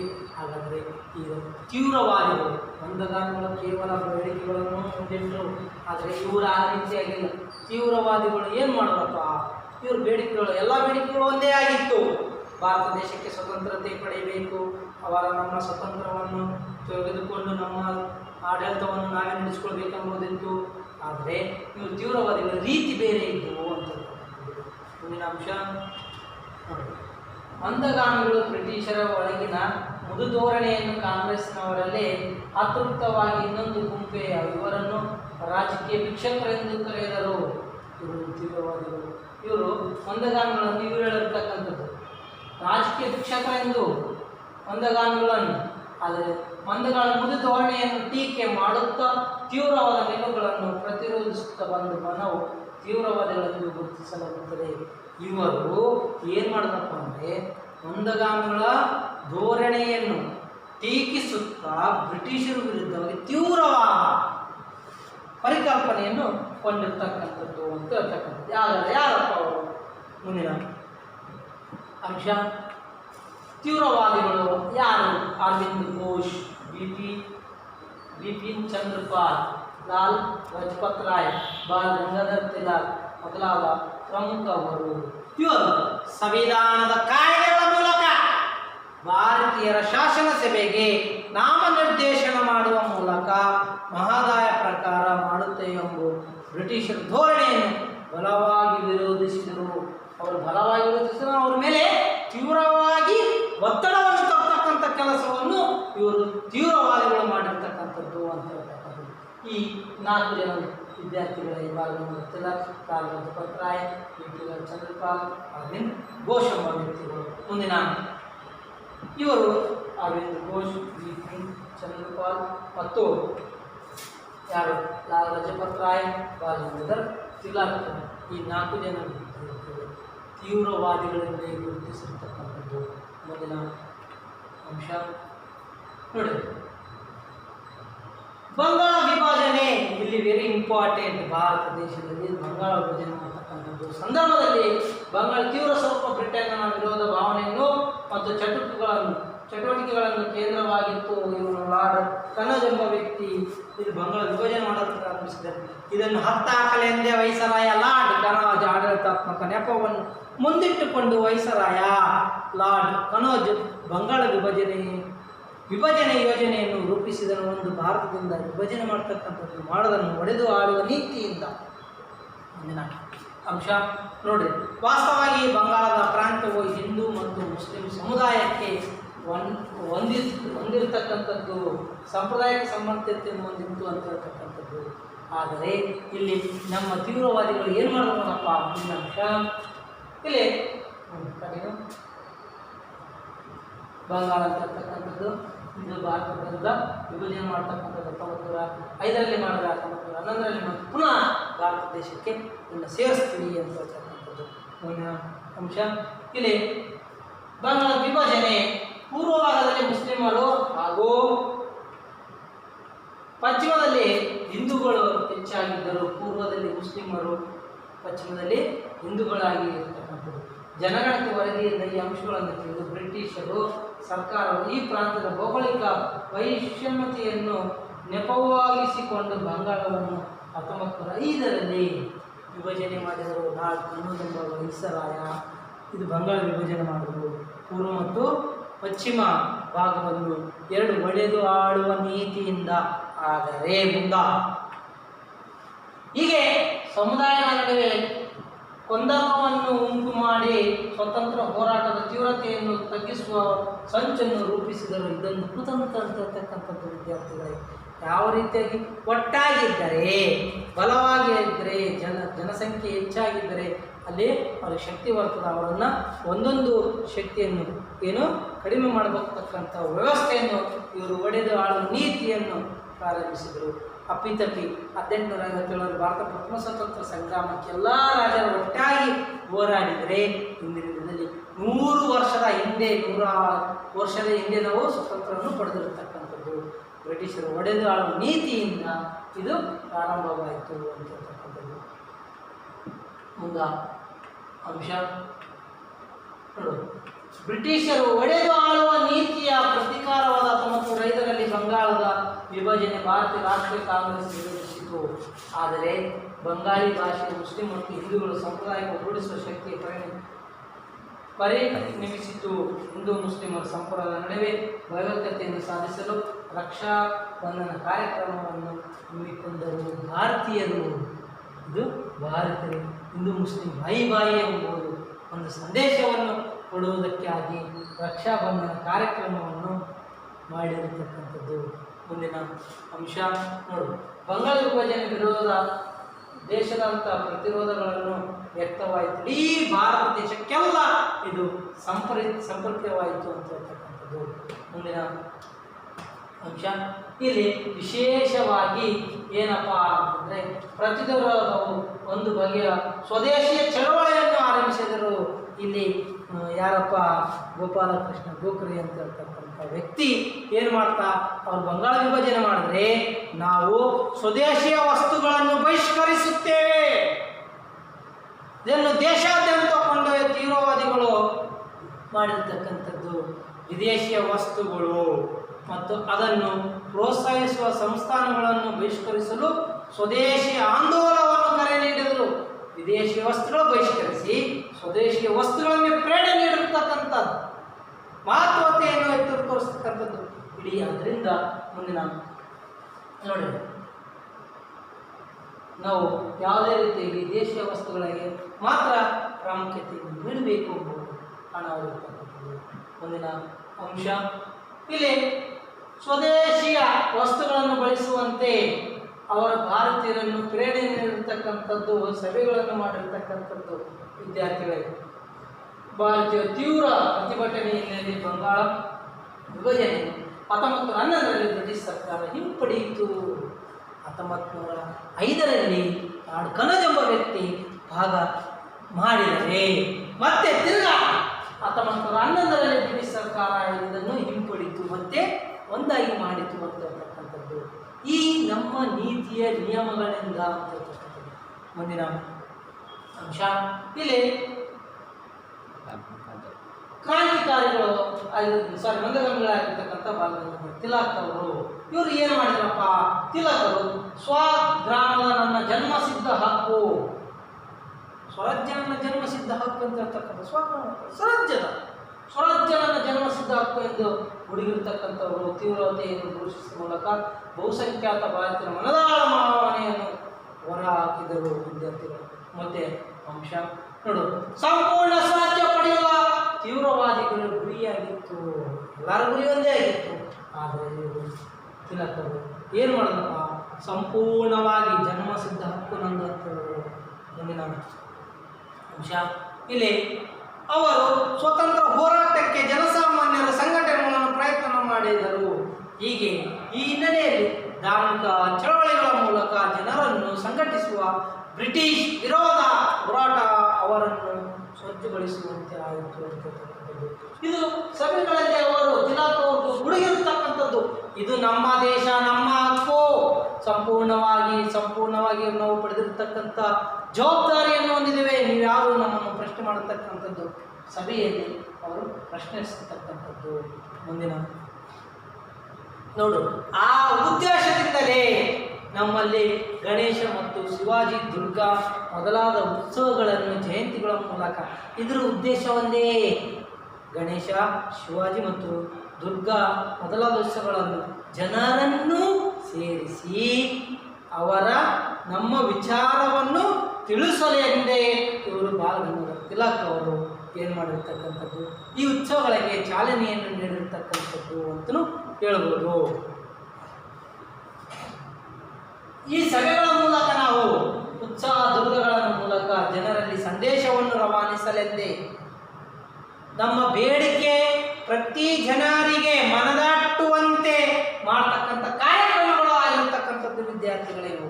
ಮುಂದಿನ ಅಂಶ ಇಲ್ಲಿ ಈ ಎಲ್ಲ ಬೆಳವಣಿಗೆಯ ಹಿನ್ನೆಲೆಯಲ್ಲಿ 1906ರಲ್ಲಿ ಪ್ರತ್ಯೇಕ ಮುಸ್ಲಿಂ ಅಸೋಸಿಯೇಷನ್ ರೂಪಿಸುವ ಮುಸ್ಲಿಂ ಲೀಗ್ ಹುಟ್ಟಿಕೊಂಡಿತು. ಇದು ಒಂದು ದುರಂತ ವಿದ್ಯಾರ್ಥಿಗಳಿಗೆ. 1906ರಲ್ಲಿ ಮುಸ್ಲಿಂ ಲೀಗ್ ಪ್ರತ್ಯೇಕವಾಗಿ ಹಿಂದೂ ಮುಸ್ಲಿಂ ಭಾಗ ಆಗಿರ್ತಕ್ಕಂಥದ್ದು ಪಾಕಿಸ್ತಾನ ದೇಶ ಆಗಿರ್ತಕ್ಕಂಥದ್ದು. ತಿಲಕರು ಮರಾಠಿ ಭಾಷೆಯಲ್ಲಿ ಕೇಸರಿ ಮತ್ತು ಇಂಗ್ಲಿಷ್ ಭಾಷೆಯಲ್ಲಿ ಮರಾಠ ಎಂಬ ಪತ್ರಿಕೆಯನ್ನು ಬ್ರಿಟಿಷರ ವಿರುದ್ಧ ಹೋರಾಟವನ್ನು ಪತ್ರಿಕೆಯನ್ನು ಪ್ರಾರಂಭಿಸಿರ್ತಕ್ಕಂಥದ್ದು. ಮುಂದಿನ ಅಂಶ ಇಲ್ಲಿ ಈ ಪತ್ರಿಕೆಗಳ ಮೂಲಕ ಜನಸಾಮಾನ್ಯರ ರಾಷ್ಟ್ರೀಯ ಹೋರಾಟವನ್ನು ರೂಪಿಸುವುದು, ಅವರ ಕ್ರಾಂತಿಕಾರಕ ಬೆಳವಣಿಗೆಗಳ ಜನರನ್ನು ಕಳಿಸುವಂತೆ ಈ ಹಿನ್ನೆಲೆಯಲ್ಲಿ ಬ್ರಿಟಿಷ್ ಸರ್ಕಾರವು ತಿಲಕರನ್ನು ಬಂಧಿಸಿದರು.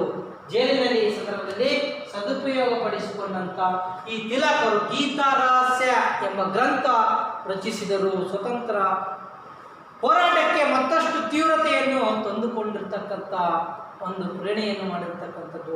ಆದರೆ ತಿಲಕರು ಇಲ್ಲಿ ಕೊನೆಯಿಸಿದರು ಅಂತ ಹೇಳ್ತಕ್ಕಂಥದ್ದು ವಿದ್ಯಾರ್ಥಿಗಳೇ. ಗೀತಾ ರಹಸ್ಯ ಎಂಬುದು ಗ್ರಂಥ ತಿಲಕರು ಬರೆದಿರ್ತಕ್ಕಂಥದ್ದು. ಇದು ಅಂಶ ಅಂಡರ್ಲೈನ್ ಮಾಡಿದ ವಿದ್ಯಾರ್ಥಿಗಳೇ. ಮುಂದಿನ ಅಂಶ ಹಾಗೂ ಈಗ ಕೊನೆಯ ಹಂತದಲ್ಲಿರ್ತಕ್ಕಂಥದ್ದು ಕ್ರಾಂತಿಕಾರಿಗಳು. ನೋಡ್ರಿ, ಮಂದಗಾಮಿಗಳು ರಾಷ್ಟ್ರೀಯ ಉದಯವಾಯಿತು. ರಾಷ್ಟ್ರೀಯ ಉದಯದಲ್ಲಿ ಮಂದಗಾಮಿಗಳು, ತೀವ್ರಗಾಮಿಗಳಂತ ಬಂದರು ಮತ್ತು ಕ್ರಾಂತಿಕಾರಿಗಳು. ಈ ಮೂರು ಅಂಶ ಮಾಡಿ ಇವತ್ತಿನ ಕ್ಲಾಸ್ ಮುಗಿಸ್ತೀನಿ. ಮುಂದಿನ ಇದರ ಬಗ್ಗೆ ಕ್ರಾಂತಿಕಾರಿಗಳ ಬಗ್ಗೆ ಮುಂದಿನ ಅಂಶ ಇಲ್ಲಿ ಕ್ರಾಂತಿಕಾರಿಗಳು ಸಂಪೂರ್ಣ ಸ್ವತಂತ್ರ ಕನಸನ್ನು ಕಂಡಿದರು. ಏನಪ್ಪ ಸಂಪೂರ್ಣ ಅಂದರೆ ಇಡೀ ಅಖಂಡ ಭಾರತವೇ ಸ್ವತಂತ್ರವನ್ನು ಪಡೆದಿರ್ತಕ್ಕಂಥದ್ದು ಅಂತ ಹೇಳ್ತಕ್ಕಂಥದ್ದು. ಭಾರತದ ಮೇಲೆ ದಬ್ಬಾಳಿಕೆ ನಡೆಸುತ್ತಿರುವ ಬ್ರಿಟಿಷ್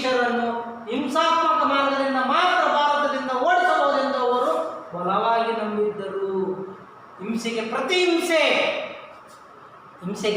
ಪ್ರತಿಹಿಂಸೆ ನೀಡ್ತಕ್ಕಂಥದ್ದು ಇವರ ರೀತಿಯಾಗಿತ್ತು. ಭಾರತ ಬೇರೆ ಬೇರೆ ಅಂತ ಹೇಳಿದ್ರು, ಸ್ವತಂತ್ರ ಪಡಿತಕ್ಕಂಥದ್ದು. ನೋಡ್ರಿ, ಮಂದಗಾಮಿಗಳು ಏನು ಮಾಡಿದ್ರು, ಅವರ ಮನವಿಗಳನ್ನು ಕೊಟ್ಟರು. ತೀವ್ರಗಾಮಿಗಳೇನು ಹೇಳಿದ್ರು, ತೀವ್ರವಾಗಿ ಅವ್ರನ್ನ ಖಂಡಿಸುತ್ತಾ ಬಂದರು. ಆದರೆ ಕ್ರಾಂತಿಕಾರಿಗಳು ಹಿಂಸೆಗೆ ಪ್ರತಿಹಿಂಸೆ ನೀಡುತ್ತಲೇ ಬಂದರು. ಹೌದಾ? ನೋಡಿ, ಇವರು ರಾಷ್ಟ್ರ ಸಂಘಟನೆಗಳ ಮೂಲಕ ಭಾರತೀಯರು ಮತ್ತು ವಿದೇಶಿಗಳ ತಮ್ಮ ಶಾಖೆಗಳನ್ನು ಸ್ಥಾಪಿಸುವ, ಹಣಕಾಸಿನ ಶಸ್ತ್ರಾಸ್ತ್ರಗಳನ್ನು ಸಂಗ್ರಹಿಸುವ ಕಾರ್ಯದೊಂದಿಗೆ ಕ್ರಾಂತಿಕಾರಿಗಳನ್ನು ತರಬೇತಿಯನ್ನು ನೀಡಿದರು. ವಿದ್ಯಾರ್ಥಿಗಳೇ, ಇವರು ರಹಸ್ಯವಾಗಿ ಸಭೆಗಳನ್ನು ಮಾಡಿದರು, ಕ್ರಾಂತಿಗಳನ್ನು ಮಾಡಿದರು, ಸಂಘಟನೆ ಮಾಡಿದರು, ಹಣವನ್ನು ಹೊಂದಾಣಿಕೆ ಮಾಡ್ತಕ್ಕಂಥದ್ದು. ಇವೆಲ್ಲ ಅಂಶಗಳಿಂದ ಕ್ರಾಂತಿಕಾರಿಗಳೆಂದೇ ಇವರು ಹಿಂಸೆಗೆ ಪ್ರತಿಹಿಂಸೆ ನೀಡ್ತಕ್ಕಂಥದ್ದು, ಶಸ್ತ್ರಾಸ್ತ್ರಗಳನ್ನು ಸಂಗ್ರಹಣೆ ಮಾಡ್ತಕ್ಕಂಥ, ಶಸ್ತ್ರಾಸ್ತ್ರಗಳ ಸಂಗ್ರಹಣೆ ಒಟ್ಟಾರೆ ಬ್ರಿಟಿಷರು ಬಡಿದು ಓಡಿಸಬೇಕೆಂಬ ಒಂದು ಕನಸನ್ನು ಕಂಡಿರ್ತಕ್ಕಂಥದ್ದು. ಮುಂದಿನ ಅಂಶ ಇಲ್ಲಿ ಯಾರಪ್ಪ ಇಂಗ್ಲೆಂಡಿನಲ್ಲಿ ಲೋಟಸ್ ಮತ್ತು ಡ್ರ್ಯಾಗನ್ ಎನ್ನುವ ಗುಪ್ತ ಸಂಘಟನೆ ಹುಟ್ಟಿತು ಅಂತ ಅರವಿಂದ್ ಘೋಷ್ ಅವರು. ಇದರ ಮೂಲಕ ಅಲ್ಲಿಂದ ಅರವಿಂದ್ ಘೋಷ್ ಮೊದಲಾದ ಕ್ರಾಂತಿಕಾರಿಗಳು ಭಾರತೀಯ ಸ್ವತಂತ್ರ ಹೋರಾಟಕ್ಕೆ ಒತ್ತಾಯವನ್ನು ನೀಡಿರ್ತಕ್ಕಂಥದ್ದು. ನೋಡ್ರಿ, ಅರವಿಂದ್ ಘೋಷ್ ಅವರು ಬ್ರಿಟನ್ನಲ್ಲಿ ಇರ್ತಕ್ಕಂಥ ಸಭೆಯಲ್ಲಿ ಆ ಭಾರತೀಯರು ಕ್ರಾಂತಿಕಾರಿಗಳನ್ನಾಗಿ ಹುಟ್ಟಿಸ್ತಕ್ಕಂಥ, ಬೆಳೆಸ್ತಕ್ಕಂಥ ಒಂದು ಮಹತ್ವದ ಹೆಜ್ಜೆಯನ್ನು ಮಾಡಿರ್ತಕ್ಕಂಥದ್ದು ವಿದ್ಯಾರ್ಥಿಗಳು. ಮುಂದಿನ ನೋಡ, ಹಾಗೆ ಅಮೆರಿಕದಲ್ಲಿ ಆರಂಭವಾದ ಗದಾ ಕ್ರಾಂತಿಯ ಸಂಘಟನೆಯನ್ನು ನಡೆಸಿಕೊಟ್ಟರು ಅಂತ ಹೇಳ್ತಕ್ಕಂಥದ್ದು. ಅದರಲ್ಲಿ ಅಮೆರಿಕ ದೇಶದಲ್ಲಿ ಇವರು ಮಾಡಿರ್ತಕ್ಕಂಥದ್ದು ಘೋಷಣೆ ಅಂತಕ್ಕಂಥದ್ದು. ಮುಂದಿನ ಅಂಶ, ಕ್ರಾಂತಿಕಾರಿಗಳು ಹಾಗೆ ಭಾರತದಲ್ಲಿ ಅನುಶೀಲತಾ ಸಮಿತಿ ಮತ್ತು ಅಭಿನವ ಭಾರತ ರಾಷ್ಟ್ರ ಸಂಘಟನೆಗಳು ಮುಖ್ಯವಾದವು. ತಮ್ಮ ಗುರಿ ಸಾಧನೆಗಳನ್ನು ಬೆಂಬಲ ಮತ್ತು ಬಂದೂಕುಗಳನ್ನು ಪ್ರಯೋಗವನ್ನು ಮಾಡಲು ತರಬೇತಿಯನ್ನು ನೀಡಿರ್ತಕ್ಕಂಥದ್ದು ಎಲ್ಲ ಜನರಿಗೆ. ಇಲ್ಲಿ ಸರ್ಕಾರ ಇವರನ್ನು ಹತ್ತಾಕುವ ಸರ್ವ ಪ್ರಯತ್ನವನ್ನು ಮಾಡಿದರೂ ವಿಫಲತೆವಾಯಿತು ಅಂತಿರ್ತಕ್ಕಂಥದ್ದು. ಕ್ರಾಂತಿಕಾರಿಗಳು ಕೊಲೆಯ ಸಂಚು ರೂಪಿಸುವ ಮೇಲೆ ಬಂಧಿಸಿದ ಅವರನ್ನು ತಪ್ಪಿತಸ್ಥರನ್ನಾಗಿ ಗುರುತಿಸಿ ಜೀವಾವಧಿಯ ಶಿಕ್ಷೆಯನ್ನು ವಿಧಿಸಲು ಪ್ರಾರಂಭಿಸಿದರು. ಕ್ರಾಂತಿಕಾರಿಗಳನ್ನು, ನಾಯಕರನ್ನು ಅಂತ ಹೇಳ್ತಕ್ಕಂಥದ್ದು. ಮುಂದಿನ ಅಂಶ, ಇಲ್ಲಿ ಕ್ರಾಂತಿಕಾರಿಗಳು ಈ ಸಂದರ್ಭದಲ್ಲಿ ಅನೇಕ ಜನರನ್ನು, ಅನೇಕ ನಾಯಕರನ್ನು ಗಲ್ಲಿಗೇರಿಸಲಾಯಿತು. ಉದಾಹರಣೆಗೆ ಡಿ ವಿ ನಾಸು, ಸರ್ವಕರ, ಅರವಿಂದ್ ಘೋಷ್, ಅಶ್ವಿನಿ ಕುಮಾರಂತ ದತ್ತ, ರಾಜನಾರಾಯಣ ಬೋಸ್, ರಾಜಗುರು ಮತ್ತು ಚೌಕಿದಾರ್ ಸಹೋದರ ವಿಷ್ಣು ಶಾಸ್ತ್ರಿ, ಚಂಪಕರ್, ಶ್ಯಾಮಾಜಿ ಕೃಷ್ಣವರ್ಮ ರಾಸ, ಬಿಹಾರ್ ಘೋಷ್, ಮುಡಂಕಮ್, ಕದಿ ರಾಮ್ ಬೋಸ್, ರಾಮ್ ಪ್ರಸಾದ್, ಬಿಸ್ಮಿಲ್ಲಾ, ಅಶ್ವಥ್ ಘೋಷ್, ಬೆಂಗಲ್ ಸಿಂಗ್, ಭಗತ್ ಸಿಂಗ್, ಚಂದ್ರಶೇಖರ್ ಆಜಾದ್, ಜಗಪತಿ ದಾಸ್ ಇವರುಗಳು ಕ್ರಾಂತಿಕಾರರ ಪ್ರಮುಖ ನಾಯಕರಾಗಿರ್ತಕ್ಕಂಥವರು. ವಿದ್ಯಾರ್ಥಿಗಳೇ, ಈ ಕ್ರಾಂತಿಕಾರಿಗಳನ್ನು, ಇದರಲ್ಲಿ ಕೆಲವು ಜನರನ್ನು ಗಲ್ಲಿಗೇರಿಸಿರ್ತಕ್ಕಂಥ ಎಲ್ಲ ಜನರನ್ನು ಕೇಳ್ತಕ್ಕಂಥದ್ದು. ಮುಂದಿನ ಅಂಶ, ಅರವಿಂದ್ ಘೋಷ್, ವಿನಾಸಕರ, ಅಶ್ವಿನಿ ಕುಮಾರ್ ದತ್ ಎಂಬ ಅನೇಕ ಜನ. ಇಲ್ಲಿ ರಾಜನಾರಾಯಣ ಘೋಷ್, ಬಿಹಾರ್ ಘೋಷ್, ಚೌಕಿದಾರ್ ಸಹೋದರರು, ಇವರು ಮೂವರು ಒಂದೇ ಇರ್ತಕ್ಕಂಥದ್ದು, ಸಹೋದರರಾಗಿರ್ತಕ್ಕಂಥದ್ದು, ಒಂದೇ ಕುಟುಂಬಕ್ಕೆ ಸೇರಿರ್ತಕ್ಕಂಥದ್ದು. ಮುಂದಿನ ಅಂಶ ನೋಡಿ, ಶಿವರಾಮ್, ಹರಿರಾಮ್ ಮತ್ತು ಕ್ರಾಂತಿಕಾರಿಗಳು ಇವರು. ಮುಂದಿನ ಅಂಶ, ಕ್ರಾಂತಿಕಾರಿಗಳೇ ವಿಣೆಯಾಗಿರ್ತಕ್ಕಂಥದ್ದು ಮತ್ತು ರಾಮ್ ಪ್ರಸಾದ್, ಬಿಸ್ಮಿಲ್ಲಾ ಮತ್ತು ಮೇಡಮ್ ಕಾಮಾ ಅಂತಕ್ಕಂಥದ್ದು ಈ ಹಲವಾರು. ಮುಂದಿನ ಭಗತ್ ಸಿಂಗ್ ಮತ್ತು ಚಂದ್ರಶೇಖರ್ ಆಜಾದ್ ಕ್ರಾಂತಿಕಾರಿಗಳೇ ಇವರು ಆಗಿದ್ದರು. ಮುಂದಿನ ಅಂಶ, ಮೋತಿಲಾಲ್ ದಾಸ್ ಅಂತ ಹೇಳ್ತಕ್ಕಂಥದ್ದು. ಮುಂದಿನ ಇವೆಲ್ಲ ಜನರನ್ನು ಬ್ರಿಟಿಷ್ ಅಧಿಕಾರಿಗಳು ಗಲ್ಲಿಗೇರಿಸಿದರು ಅಂತ ಹೇಳ್ತಕ್ಕಂಥದ್ದು. ನೋಡಿರಿ, ಇಲ್ಲಿ ಒಂದು ಒಡೆದು ಆಳುವ ನೀತಿಯಿಂದ ಕ್ರಾಂತಿಕಾರಿಗಳು ಬ್ರಿಟಿಷರ ಆಡಳಿತದ ವಸ್ತಾನನ್ನು ತರುವ ಮೂಲಕ ತ್ವರಿತವಾಗಿ ಸ್ವತಂತ್ರವನ್ನು ತಂದುಕೊಡುವ ಅವರ ತೀವ್ರವಾದ ಕನಸನ್ನು ನನಸಾಗಿರಲಿಲ್ಲ. ಇವರು ಕನಸು ನನಸಾಗಿರಲಿಲ್ಲ. ಅದಕ್ಕೂ ರಾಷ್ಟ್ರೀಯ ಆಂದೋಲನಕ್ಕೂ ಅವರ ಸ್ಫೂರ್ತಿ ಚಿಲುಮೆಯಾಗಿದೆ ಅಂತ ಹೇಳ್ತಕ್ಕಂಥದ್ದು. ಇವತ್ತಿಗೂ ನಾವು ಭಗತ್ ಸಿಂಗ್ ಅಂತಂದರೆ ಎಲ್ಲ ಶಕ್ತಿ, ಒಂದು ರೋಮಾಂಚನವನ್ನು ಬಂದಿರತಕ್ಕಂಥದ್ದು. ತೀವ್ರವಾದಿಗಳ ಹಲವಾರು ನಾಯಕರು ಮುಂದಿನ ದಿನಗಳಲ್ಲಿ ಕ್ರಾಂತಿಕಾರಿಗಳಾಗಿ ತಮ್ಮ ಹೋರಾಟವನ್ನು ಮುಂದುವರಿಸಿದರು. ಇವರನ್ನು ಗಲ್ಲಿಗೇರಿಸಿದರೆ ಇಡೀ ಜನರು ರೊಚ್ಚಿಗೆದ್ದು ಬ್ರಿಟಿಷರ ವಿರುದ್ಧ ಹೋರಾಡಲು ಪ್ರೇರಣವಾಯಿತು. ಮುಂದಿನ ಅಂಶ ಇಲ್ಲಿ ನೋಡಿ, ಅವರಲ್ಲಿ ಅರವಿಂದ್ ಘೋಷ್ ಅವರು ಪ್ರಮುಖವಾಗಿರ್ತಕ್ಕಂಥವರು. ಒಟ್ಟಾರೆ ಭಾರತ ಸ್ವತಂತ್ರ ಹೋರಾಟಕ್ಕೆ ವಿವಿಧ ಹಂತದ ಕ್ರಾಂತಿಕಾರಿಗಳಾಗಿ ಬೆಳೆದಿರ್ತಕ್ಕಂಥದ್ದು. ಹಾಗೂ ವಿಶ್ಲೇಷಣೆ ಈ ಪಾಠದ 2 ಅಂಕ ಕಡ್ಡಾಯವಾಗಿ ಬರುತ್ತೆ ವಿದ್ಯಾರ್ಥಿಗಳೇ. ಇದರಲ್ಲಿ ಮಂದಗಾಮಿ ಮತ್ತು ತೀವ್ರಗಾಮಿ ಕ್ರಾಂತಿಕಾರಿಗಳ ಬಗ್ಗೆ ಹೆಚ್ಚಾಗಿ ಕೇಳ್ತಕ್ಕಂಥ ಪ್ರಶ್ನೆ. ಮೊನ್ನೆ ಹೋದ ವರ್ಷನೇ ಬಾಲ ಗಂಗಾಧರ ತಿಲಕ್ ಅವರು ರಚಿಸಿದ ಗ್ರಂಥ ಯಾವುದು? ಗೀತಾ ಗೋವಿಂದ ರಹಸ್ಯಗಳನ್ನು ಬರೆದಿರ್ತಕ್ಕಂಥದ್ದು. ಇದರ ಬಗ್ಗೆ ಪ್ರಶ್ನೆ ಕೇಳಿದರು ವಿದ್ಯಾರ್ಥಿಗಳು. ಧನ್ಯವಾದಗಳು.